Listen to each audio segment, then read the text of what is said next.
So I'm just going to say Om Namo Bhagavate again for my sake. Om Namo Bhagavate Vasudevaya. Om Namo Bhagavate Vasudevaya. Om Namo Bhagavate Vasudevaya. Today is Tuesday, July 4th, 2023, and we're reading from Srimad Bhagavatam, Canto 2, The Cosmic Manifestation, Chapter 4, The Process of Creation. I'll be reading specifically from Text 7, but we'll be going through Text 6 through 10. So if you have your devices, you can pull them out. And as I say the prayers, you can pull up to the verse that we're going to say today, which is Canto 2, Chapter 4, Text 7. Om Jnana Timirandasya Jana Jana Shalakaya Chakshulmitam Jaina Tasmai Shri Guruve Namaha. I was born in the darkest ignorance, and my spiritual master opened my eyes with the torch of knowledge. I offer my respectful obeisances unto him. Shri Chaitanya Manovistam Stapitam Jaina Putale Swayam Rupa Kadamayam Dadati Swapadantikam. When will Srila Rupa Goswami Prabhupada, who has established within this material world the mission to fulfill the desire of Lord Chaitanya, give me shelter under his lotus feet? Vancha kalpa tarubhyascha kripa sindubhya vicha patitanam pavanebhyo vaishnavebhyo namo namaha. I offer my respectful obeisances unto the Vaishnav devotees of the Lord. They are just like desire trees and can fulfill the desires of everyone, and they are full of compassion for the fallen conditioned souls. Jai Shri Krishna Chaitanya Prabhu Nityananda Shri Advaita Gadadhar Srivasadi Gaura Bhaktavrinda. I offer my respectful obeisances unto Shri Chaitanya Mahaprabhu, Lord Nityananda, Shri Advaita Gadadhar Pandit, Srivas Thakur, and all the devotees of Lord Chaitanya. Hare Krishna, Krishna Krishna, Hare Hare, Hare Rama, Rama Rama, Hare Hare. I pray that Sri Sri Radha Kalachandji, Srila Prabhupada, and Srila Gurudev use me as an instrument so that their message can flow through me to give me the words to serve the Vaishnavas listening. So as I said, we're reading from Srimad Bhagavatam Canto 2, The Cosmic Manifestation, Chapter 4, The Process of Creation, Text 7. Yata, please repeat. Yata gopya yati vipur. Yata samyachate punaha. Yam yam shaktim upashritya. Puru Shakti Para Puman Atmanam Kridan Karoti Vikarataye Cha. Does anyone want to chant? You have it up? Yata Gopayati Vibur Yata samyachate punaha. Yam yam shaktim upashritya. Puru shakti parapuman. Atmanam kridan. Vikaroti cha. Translation: Yata, as Gopayati,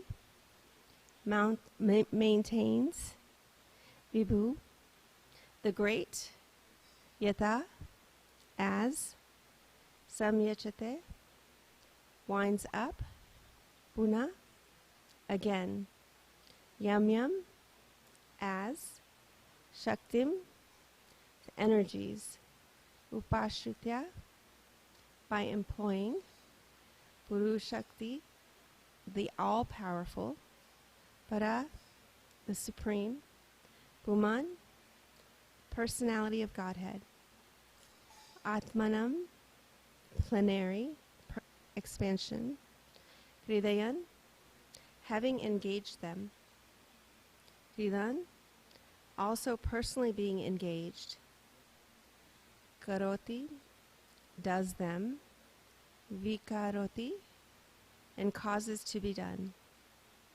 Cha, and. Translation and purport by His Divine Grace A.C. Bhaktivedanta Swami Srila Prabhupada.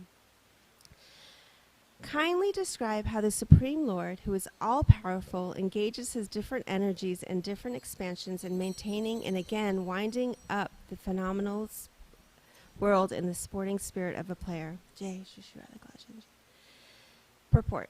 In the Katha Upanishad 2.2.13, the Supreme Lord is described as the chief eternal being amongst all other eternal individual beings. Nityo Nityanam, Chetanas Chetanam. And the Supreme Lord, who maintains innumerable other individual living beings, Eko Bahunam Yada Yo Vidadati Kaman. So all living entities, both in the conditioned state and in the liberated state, are maintained by the Almighty Supreme Lord. Such maintenance is effected by the Lord through His different expansions of self and three principal energies, namely internal, external, and marginal energies.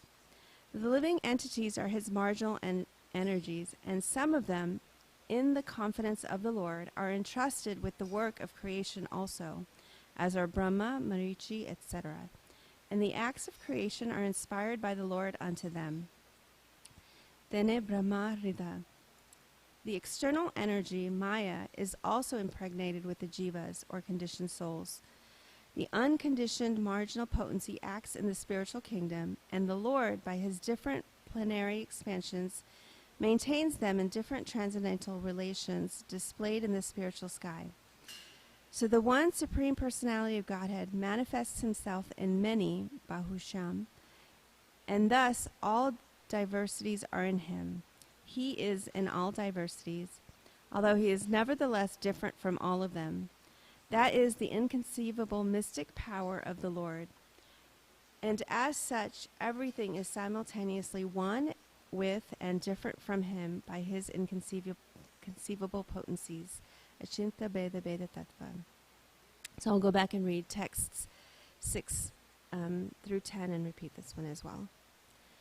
Text 6. I beg to know from you how the personality of Godhead, by His personal energies, creates these phenomenal universes as they are, which are inconceivable even to the great demigods. Kindly describe how the Supreme Lord, who is all-powerful, engages His different energies and different expansions in maintaining and again winding up the phenomenal world in the sporting spirit of a player.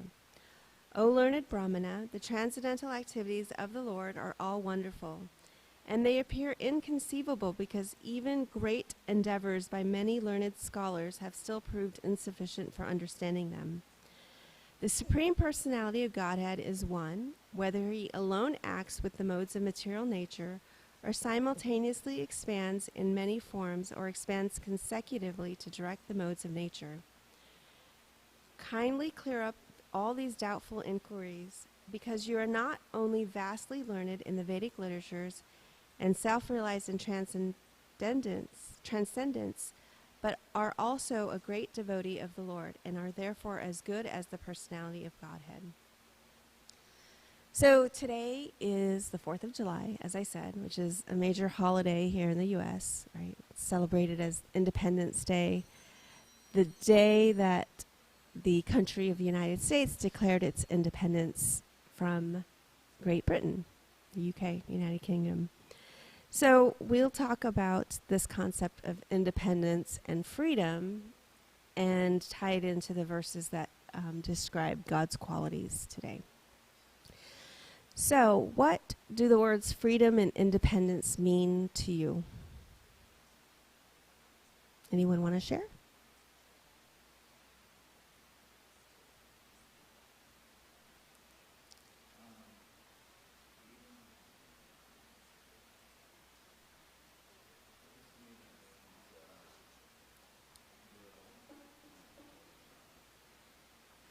So we can think of freedom and independence to be that we have the free choice, the free will to do whatever we want. Right? Anyone have any other thoughts about what freedom or independence means and independence means to you?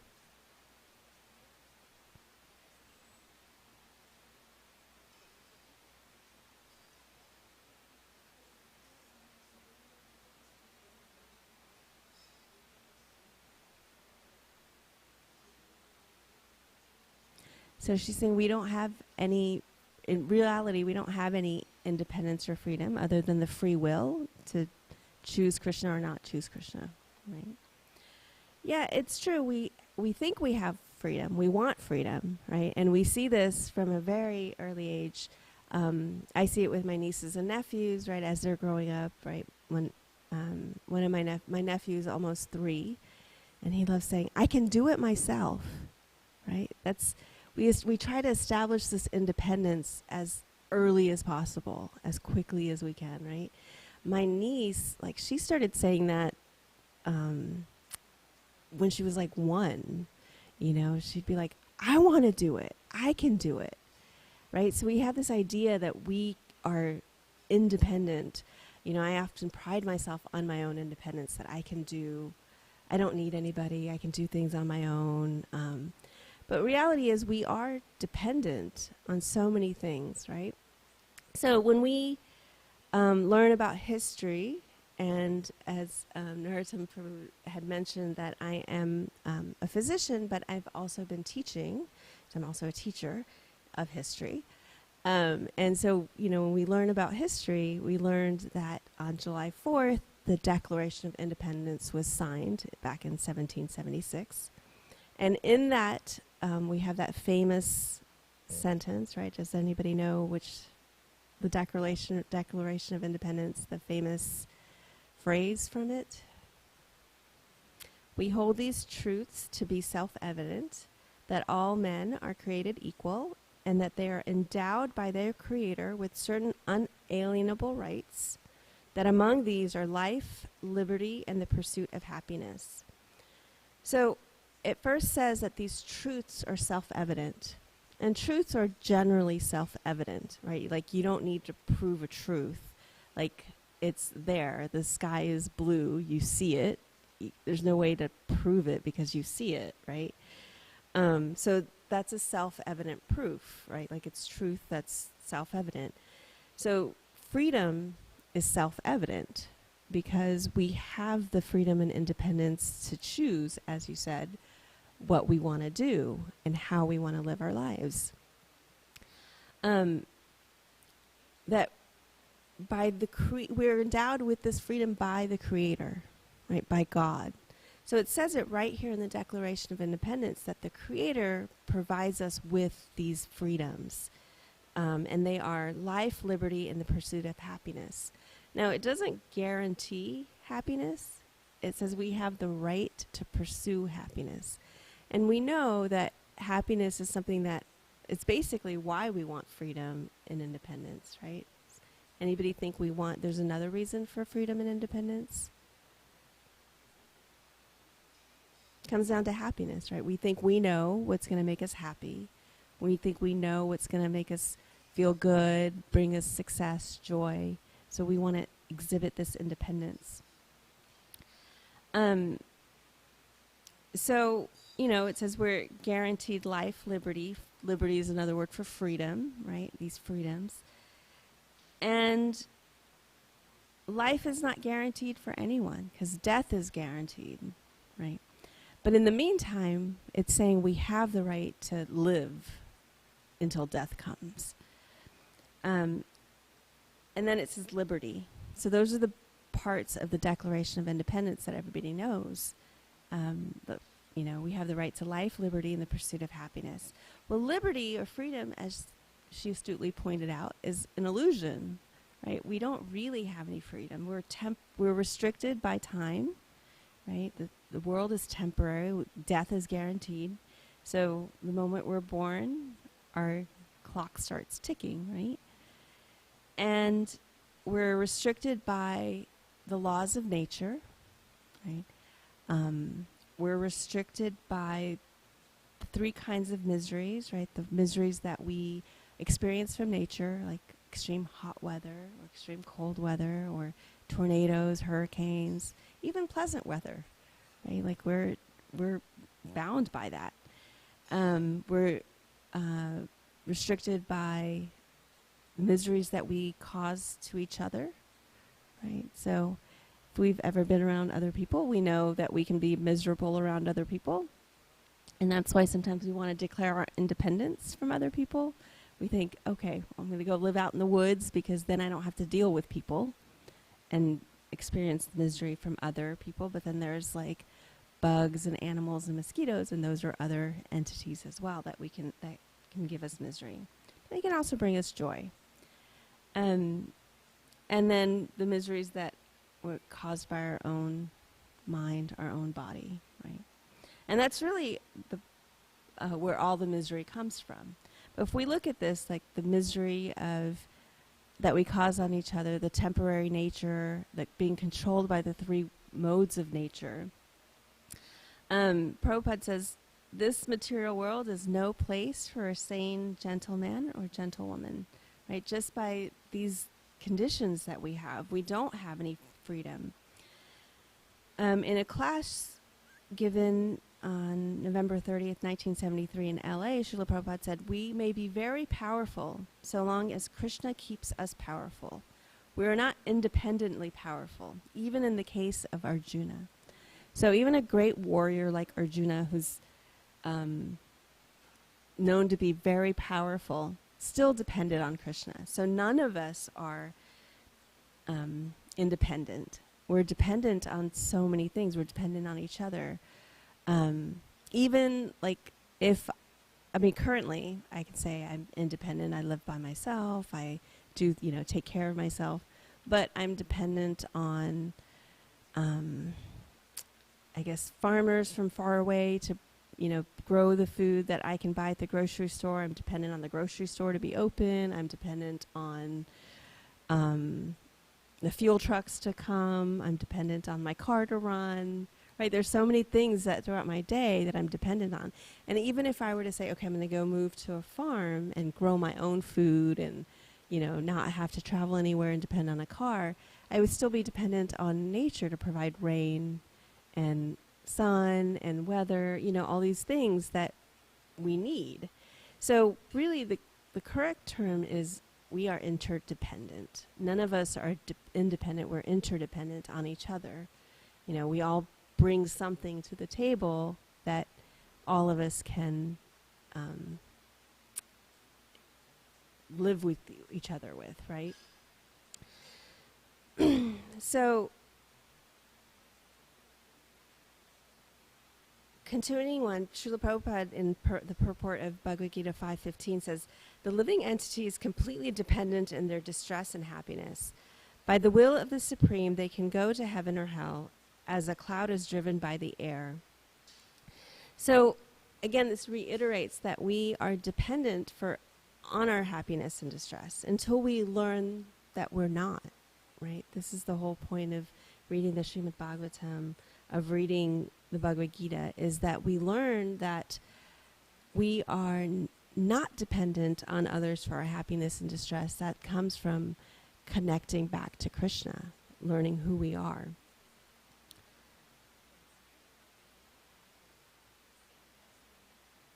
In the purport of Bhagavad Gita 7.21, Prabhupada says, God has given independence to everyone. Therefore, if a person desires to have material enjoyment and wants very sincerely to have such facilities from the material demigods, the Supreme Lord, as Supersoul in everyone's heart, understands and gives facilities to such persons. So even when we want to enjoy, we still have to get kind of like permission and the ability to do so from Krishna, from God, or even the demigods, because the demigods are empowered by Krishna, so then they fulfill the duties that Krishna has entrusted on them. He goes on to say, as the Supreme Father of all living entities, he does not interfere with their independence, but gives all facilities so that they can fulfill their material desires. Some may ask why the all-powerful God gives facilities to living entities for enjoying this material world, and so lets them fall into the trap of the illusory energy. The answer is that if the Supreme Lord, as Supersoul, does not give such facilities, then there is no meaning to independence. Therefore, he gives everyone full independence, and whatever one likes, but his ultimate instruction we find in Bhagavad Gita, one should give up all other engagements and fully surrender unto him. That will make one happy. So again, this reiterates this point that we have independence. We have this minute level of independence that we can either decide to choose Krishna or not choose him, right? Or we choose Maya. And when we choose Krishna, we're saying we understand that we're dependent on so many things, and therefore we choose to be dependent on Krishna, right? We can, whether we choose to be dependent or not, we're still very dependent, as we explained, that we have no freedom, we have no independence from any of these things, you know. So Prabhupada says in a lecture on October 7, 1968, dependence is not bad if there is dependence on the proper place. We learn how things are to be done. Independence, artificial independence, is no good always. Practically, we have no independence. I may think of independence, but practically I have no independence. I am servant of my senses. We are all serving the senses. So where is my independence? I may declare independence from my parents, from my state, from my country, from my community, but I am servant of my senses. So where is my independence?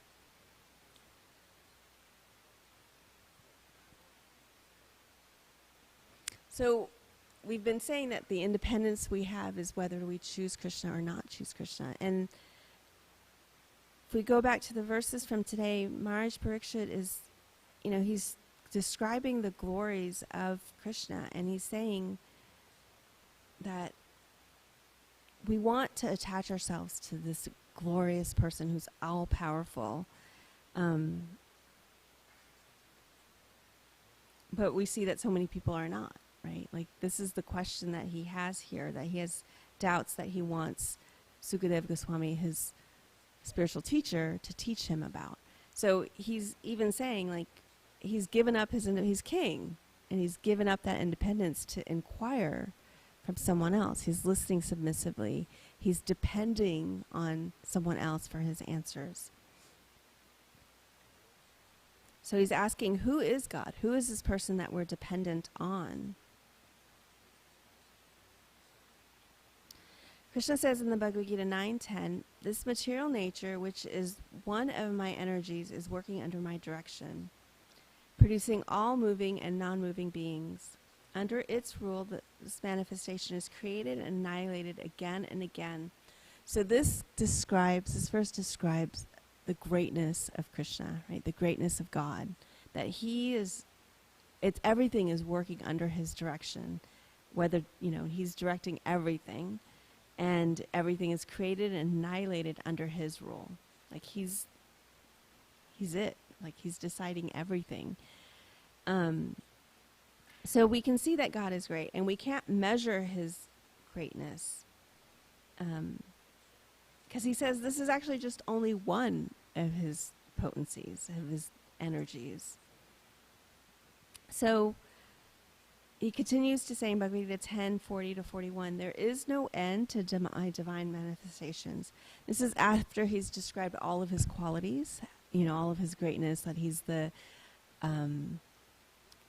intelligence of the intelligence, he's the power of the powerful, he's, of all the seasons, he's spring, right? He describes how he's like the best of everything. And then he says, there is no end to my divine manifestations. What I've spoken to you is but a mere indication of my infinite opulences. Know that all opulent, beautiful, and glorious creations spring from but a spark of my splendor. Krishna displays his unlimited potency in so many ways, right? Like, if we look around the pictures, the drawings that we have of Krishna, we see so many different ways that he displays his potencies. Like, he's lifting Govardhan when he's just a young boy with his pinky, right? And all of the inhabitants of Vrindavan think the men are doing it, and so he's like, oh, okay, I'll let go, and they struggle to, so he puts his pinky back up, right? That's unlimiting display, his unlimited potency on display. He marries 16,108 wives and maintains each and every one of them equally, as we know from the story of Narada Muni, the pastime where Narada Muni expands himself and goes to every single palace. And it's not just like clones of Krishna that are doing the same thing in every, 16,000 houses. He's doing different things. And some he's taking a nap, and another he's, playing, and another he's, he's doing different things. He's actually expanded himself. He's not just mirroring each, all the different versions of himself. So we can see from this example that Narada Muni has the same qualities of Krishna, being able to expand himself, to be able to witness this act, to witness this. And Prabhupada says in today's purport that we have the same qualities of Krishna, right? We have that. And when we learn to be dependent on Krishna, we learn to use our independence in service to Krishna, then we are able to tap into this unlimited qualities that we have. It's just in the same qualities, it's just in smaller portions, right? Like minute versions of it. But we have all the same qualities that Krishna has. So we have to really take this time to understand that we're dependent on Krishna, that we're dependent on each other, that we're dependent on nature, that we're dependent on the material world. And if we learn to use all of these dependencies to further our service to Krishna, then we'll really be exhibiting our independence, right? So it's like, in order to really be independent, we have to admit that we're dependent. And we have to admit who we're dependent to. So one of the things that I like to do on the 4th of July, Independence Day, is think about all the things that I want to declare independence from, right? Freedom from. And how can I use that declaration of independence to help me further my dependence on Krishna, to actually be independent? There's some things that I'm very dependent on, like I've shared previously. I'm super addicted to TV, right? And watching, binging Netflix on end, it really deprives you of your independence. But it's like, it feels like an expression of my independence, right? So it's not the best use of my time, right? So I always think, okay, that's a good way to express some declaration of that dependence on TV. I can declare that. Sometimes we have a dependence on complacency or comfort, right? So we're not really doing the best that we can, or really diving into our services because we're comfortable in the role that we are, and we don't know if we take on more services if we'll be able to handle it, or if it will, how it will be. Will we be able to do it? Will we be too tired? Will we have the time? Like, we have all these uncertainty and doubts that can cloud us from acting, from pursuing our highest self. Does anyone want to share some of the things that is personal, but, we can share some of the things that you feel maybe, hey, this is something I can declare my independence from today?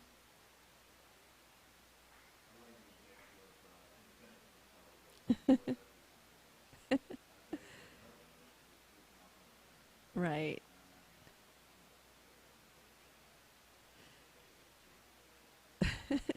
So the comment here is declaring independence from TV is a strong and powerful one, but as is wasting time on the internet. And that can be from like scrolling, what we call doom scrolling on Facebook or Instagram, YouTube even, right?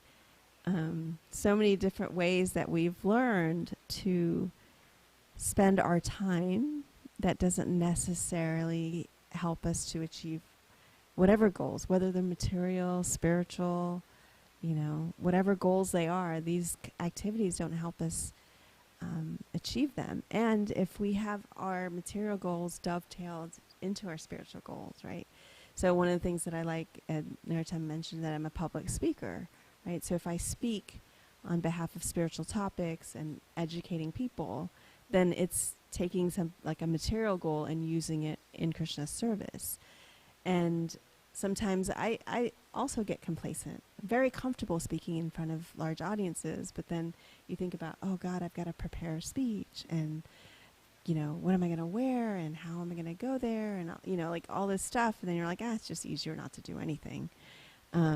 So again, it's like we can declare that complacency, declare independence from that complacency as well. Anyone else want to share what they feel that they can declare independence from?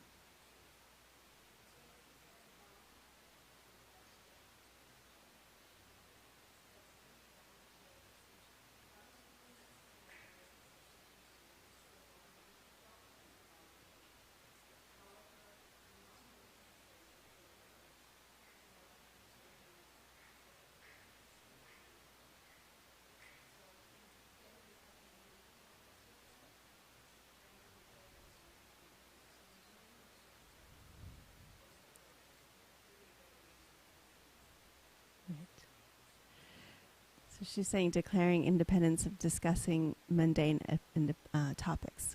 We call that prajalpa, right? So that's the term for mundane topics. Discussing mundane topics is prajalpa.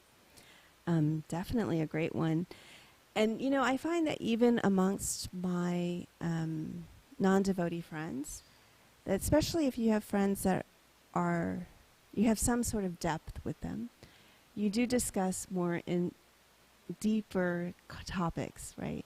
And you learn how to bring up Krishna without bringing up Krishna. So even those mundane topics start to become spiritual, right? So we can talk about something, mundane, like, I'm taking, just for example, it's not my personal, but taking my kids out to the zoo and blah, blah, blah. And then, you can mention, I've also taken them to the temple and they've done this, right? You could kind of tie it in there. Or, sometimes you start talking about the state of the world, right? And there's like so much chaos and so much misery. And then you think, sometimes you can come to like, I wonder what the plan of the divine is or what's going on. And, get a good discussion on that. Sometimes what helps me to have more insight on how to speak about spiritual topics without seeming like I'm speaking about spiritual topics is listening to other people, how they speak about spiritual topics, right? So not just Krishna conscious speakers, but others as well. And so you get an idea of the words people use or how people say the same things that we say, but differently. And so sometimes people hear things, we can say the same thing as someone else, but we use different words. And because of the words we use, how we said it, our tone and inflection, they may receive it better, right, than someone else. Or even just the timing of it, right? I often discuss about how when my spiritual master was here, Tamal Krishna Goswami, and I would sit and lecture, and I had no clue what he was talking about. Like, I just loved listening to his voice, but I was too young to really pay attention to what he was saying.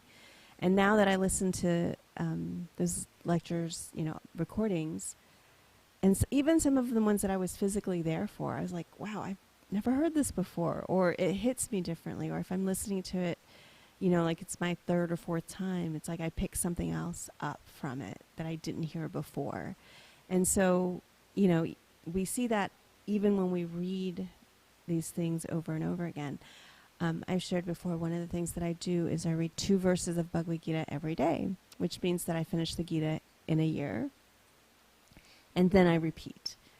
And every time, like, I'll pick something else up from the verse, from the purport, and it's almost like I'm reading it again for the first time, right? So it's like we all change who we are, and so sometimes when you're talking to someone and you mention something, you never know how the words you use and how you say it will hit them even later on, right? So you're always planting seeds everywhere, even when we're discussing mundane topics.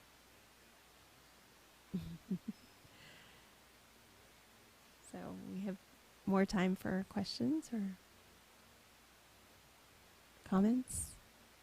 Yes, yes.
It's a great question. I'm going to repeat it for audience listening. So the comment first was that it almost seems like independence is a bad thing because it's our independence that we wanted to express that independence, and that's why we're here in the material world. We wanted to be independent of Krishna. And then we learned that really the best thing is we express that independence properly, right? So we can be independent from our habits and use that to further our dependence. But sometimes like that dependence and happiness seem to be contradictory. Like if we're dependent, how can we be happy? And again, it's about being dependent on the proper thing, as Prabhupada says. We have to find that we have to be dependent on the proper, what was the verse, way he said it?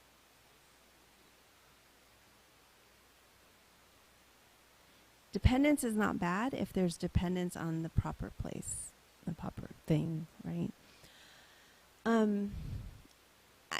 One example that comes to mind on dependence and happiness is if we look at how life happened during the pandemic. We were in lockdown. We lost, association with each other in some ways, right? Because we had our family, maybe our, bubble that we shared and we saw regularly, but we lost that connection with everybody else, right? And we tried to gain it through internet, but it's not the same as coming to the temple, as associating together. We still gave Srimad Bhagavatam class, and there was nobody in the temple room, right? And that's different. As, people are still listening out, in the internet. It's different, though, when we're sitting together. And as someone who really is forthright about my own independence, it really led me to see how dependent I really was on people. Even, people I didn't know. Just to feel this level of satisfaction, to feel, like there's this completeness. Like you can sit and read the Bhagavad Gita, but how much more fulfilled do you feel when you sit and discuss it with someone and you talk about things that in life that relate to the Bhagavad Gita and you're like getting super excited, right? And you can feel that excitement, and it gets your excitement for Krishna and the Bhagavad Gita even more because you're sharing it with someone, right? So relationships, again, that each other, it's one of our three miseries. So we can have misery and we can have joy, right? Our three miseries are also the sources of joy, and that's the duality of the material world, right? And so we have to work on sifting through the misery and leaving it, and attaching ourselves to the joyful part of it to better serve, right? So, ISKCON, Krishna Consciousness, we're a diverse group of people, right? We're different backgrounds, different upbringing, different cultures, so many different things. So we all have our own ideas, and like any family, we're not going to get along with every single person, right? But we learn to get along enough so that we can get our services done, so the deities can be dressed very nicely and have, all their opulent offerings that they get throughout the day. We learn to, work together as much as we need to, right? And so in that sense, we become dependent and independent. And also, our relationships are our sources of, they're our biggest sources of challenges and learning, and our biggest source of growth, right? So it's when we really, the miseries that we experience from relationships is really what's going to go, Krishna, I need you, right? Like it furthers our dependence on Krishna, because the more miseries we have, the more we want to be rescued from the miseries. So I hope that answers your question. Does anyone else have anything they want to share? So we're very dependent on these wonderful brews for grinding all the chandan that we're going to use for this Sunday. Very well. So with that, I'll end and we can go take prasadam early. Durandara Srimad Bhagavatam ki jai.